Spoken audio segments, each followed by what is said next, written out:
Hello, my name is Connie Wilson. It is my pleasure to share with you Letters from Father Christmas by J.R.R. Tolkien, published posthumously in 1976 by George Allen and Unwin.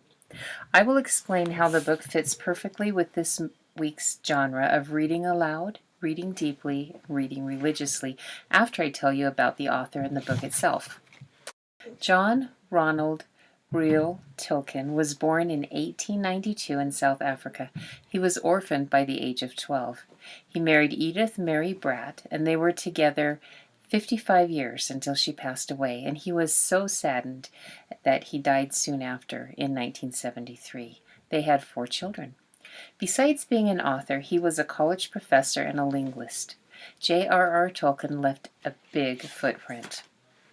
He was most famous for his books The Hobbit and the Lord of the Rings trilogy.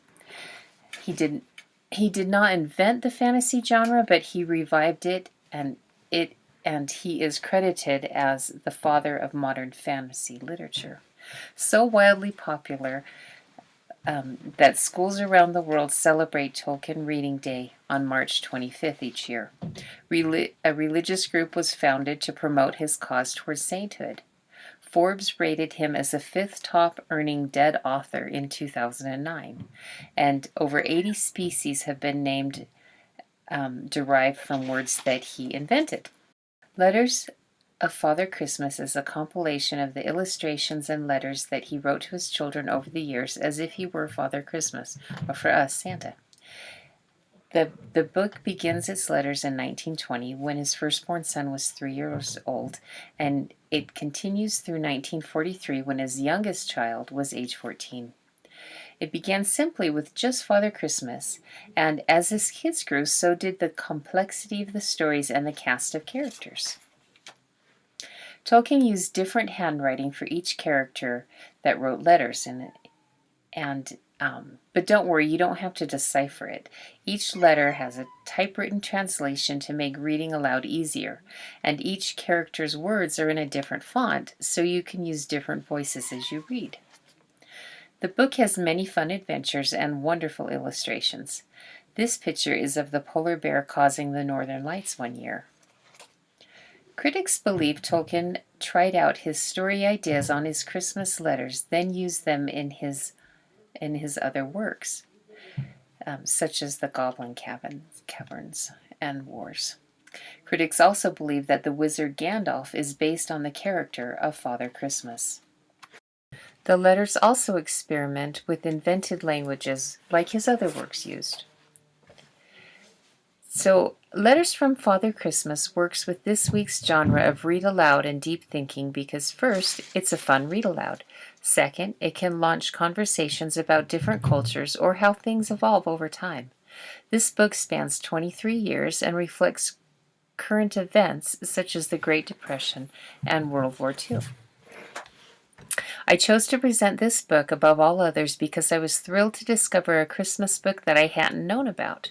It reads warm and cozy and feels very personal, as it should because it's letters he wrote to his children. I thoroughly enjoyed reading this book and will add it to my Christmas library. I hope you'll consider doing likewise. All right, speaking of Christmas libraries, I have a bonus idea to share. One year as I was packing up Christmas, I was sad that we hadn't spent much time reading under the Christmas tree as a family like we had done when my kids were little. And we were really busy with piano recitals and parties and taxi moms and just running around. And so as I was packing up Christmas, on a whim, I wrapped 24 of the shorter books. And then the next year, when I was unboxing Christmas, I found them and I put them in a basket. In fact, here is my basket. And every night before bed, the littlest kid could choose a book from the basket that we would open and read.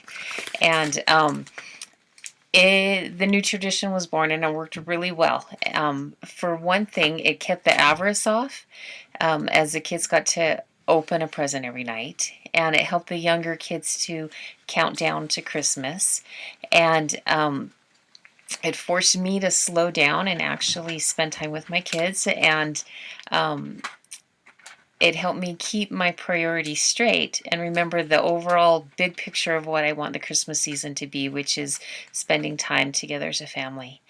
And the one thing that I made sure to do is not put any long books or Christmas treasuries in. I think the longest one we have is Polar Express, and the books are mostly like little critters or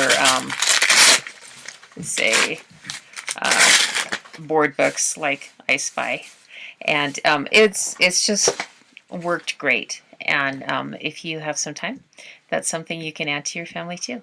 Thank you.